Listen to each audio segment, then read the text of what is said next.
గుంటూరు పశ్చిమ నియోజకవర్గానికి సంబంధించి మన్నవ మోహన కృష్ణ ఎప్పటి నుంచినో కష్టపడుతూ వచ్చారు. చాలా డబ్బులు ఖర్చు పెట్టారు.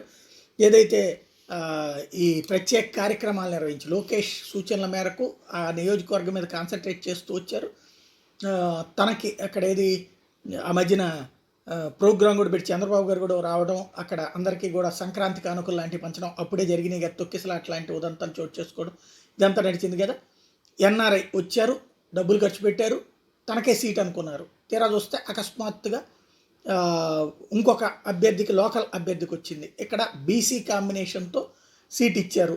ఒకటి బీసీ ప్లస్ కమ్మ సామాజిక వర్గానికి సంబంధించిన భర్త, బీసీ సామాజిక వర్గానికి సంబంధించిన అమ్మాయి కలిపి. కాబట్టి అక్కడ భ్రమరా ఎస్టేట్స్గా రియల్ ఎస్టేట్కి సంబంధించినటువంటి అమ్మాయికి వచ్చింది కాబట్టి వాళ్ళ ఇంట్లో వాళ్ళకి. ఇప్పుడు అదే విషయాన్ని మోహన కృష్ణని పిలిపించినటువంటి చంద్రబాబు మాట్లాడారు. గుంటూరు పశ్చిమ టికెట్ ఆశించినటువంటి ఆయన్ని సామాజిక సమతుల్యత కోసం బీసీకి ఇవ్వాల్సి వచ్చిందని చెప్పారు. ఎమ్మెల్సీ లేదా మేయర్ ఇస్తానని చంద్రబాబు హామీ ఇచ్చారు.